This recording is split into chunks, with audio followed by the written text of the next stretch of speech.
Allez. Bonjour Floris. Bonjour Véronique. Bienvenue au château de Puy-Guilhem.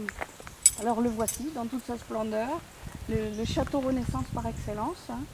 Et on va le découvrir ensemble. Donc je vous invite à avancer et à faire le début de la visite. Pourquoi un château Renaissance en Dordogne?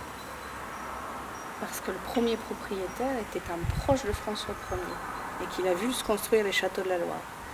Et que ce qu'il a eu envie, c'est d'avoir ici un exemplaire tel que ce que l'on construisait à l'époque. Donc en première Renaissance, c'est vraiment typique de ce que les Italiens ont pu apporter.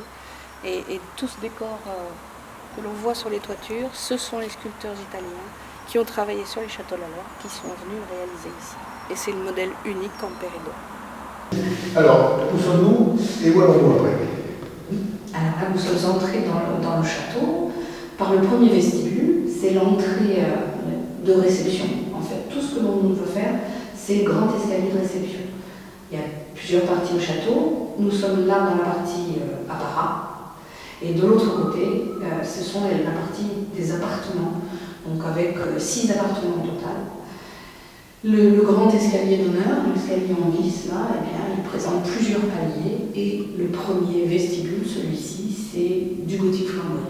C'est encore décoré en gothique. Et tout ce que l'on va voir là-haut, c'est du Renaissance.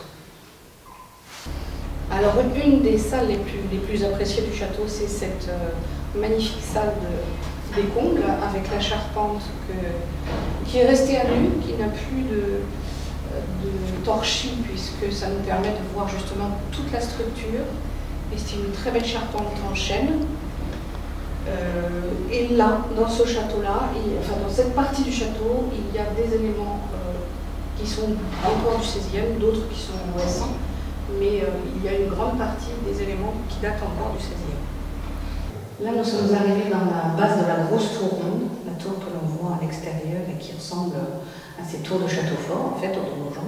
Et cette base de grosse tour ronde, c'était le logement des gardes. Voilà, les gardes, c'était les 2 seuls habitants à l'année. Et cette pièce, je la trouve très jolie. C'est une des plus jolies pièces du château, avec une cheminée qui a été entièrement restaurée, un lit identique de ce qu'elle était, et puis un sol en pisé superbe.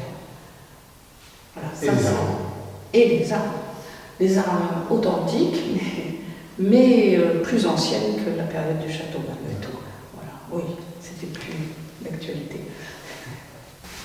Donc là, si je comprends bien, cette grosse tour, là on était à l'intérieur avec les pièces vides. Oui. Et je me trompe, ou ces pièces, je les ai vues pleines avec une expo l'année dernière? Non, c'est pas une erreur, c'est vrai. Tous les ans, on reçoit une exposition qui s'installe dans toute la grosse tour ronde. Voilà, alors le reste de l'année, elle est vide, et ça nous permet de voir toute l'architecture et le décor. Et puis l'été, eh bien, on accueille une exposition avec un thème différent chaque année. C'est tout à fait juste. Eh bien super, grand merci. Eh bien merci aussi Et puis, Floris. à très bientôt. Eh bien entendu, à bientôt. À bientôt. Oui, allez.